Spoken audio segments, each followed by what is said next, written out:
bo día a todos e a todas. Gustaríame comezar dando as grazas, en primeiro lugar, e de forma especial, a Patricia Pons, concelleira de Educación, que me convidou a estar aquí hoxe con todos e con todas vos. Eternamente agradecido. Grazas.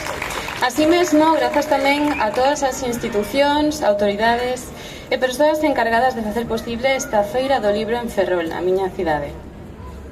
Especialmente aos libreiros e libreiras, así como a Federación de Librarías de Galicia, que estes días serán os encargados e encargadas de convertir esta praza nunha porta ás palabras, nunha porta ao mundo.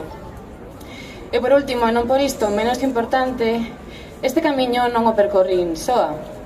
Grazas a todas as persoas que forman parte do meu día a día, a miña familia, as miñas amizades, e, por supostísimo, os meus compañeiros e compañeiras, mestres e mestras. Moitas gracias estou moi agradecida pola ilusión compartida abrindo esas xanelas ao mundo día a día no noso cole. Escribía Paulo Freire. Gracias.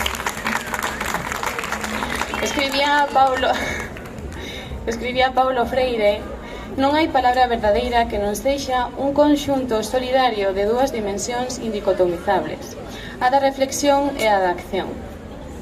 Neste sentido, dicir a palabra é transformar a realidade. E é por iso tamén polo que ter as palabras non é privilexio de algunhas persoas, senón dereito fundamental e básico de toda a humanidade. É unha grandísima sorte, así como unha responsabilidade tamén, estar aquí hoxe ante todos e todas vos para formular durante uns minutos as boas palabras. Non estou aquí por ter as palabras perfectas, senón supoño que por loitar por elas e a través delas como portas ao mundo. Aínda que as palabras sexan un dereito de toda a humanidade, como citaba anteriormente, non toda a humanidade ten acadado este dereito. Así ben, é a través desas dimensións feirenianas da palabra, reflexión e acción que quixera trasladarvos e transformar, aportando algo, esta realidade. Hai moitos anos que no meu pensamento emerxen continuamente dous escenarios agochados tras dúas portas que xiran sobre si mesmas e sen pausa.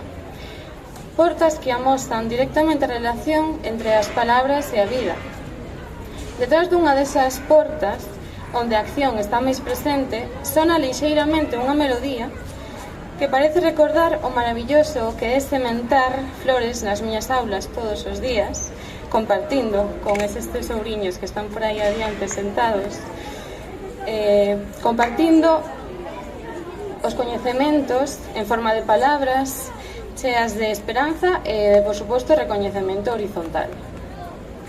E nas miñas aulas, onde moitas veces é necesario espir esta linguaxe e de envoltorios redundantes e soster a palabra lisa, a palabra máis cotiá. A outra porta que xira e pega voltas continuamente está relacionada coa dimensión da acción, da reflexión. Esta porta que bate como as ondas do mar é a entrada a un paraíso no que todas as persoas escribimos os nosos nomes con minúscula e intercambiamos as palabras como pezas dun mundo que queremos coidar. Con palabras, Jean-Paul Sartre escribía: a conciencia e o mundo danse ao mesmo tempo. O mundo é por esencia relativo a ela. Ter e entender as palabras é algo máis que saber ler ou escribir. Supón un proceso de concienciación, de comprensión da ubicación do individuo na natureza e na sociedade. Ter e entender as palabras outorgalle aos individuos e individuas ser conscientes de si mesmos e do outro.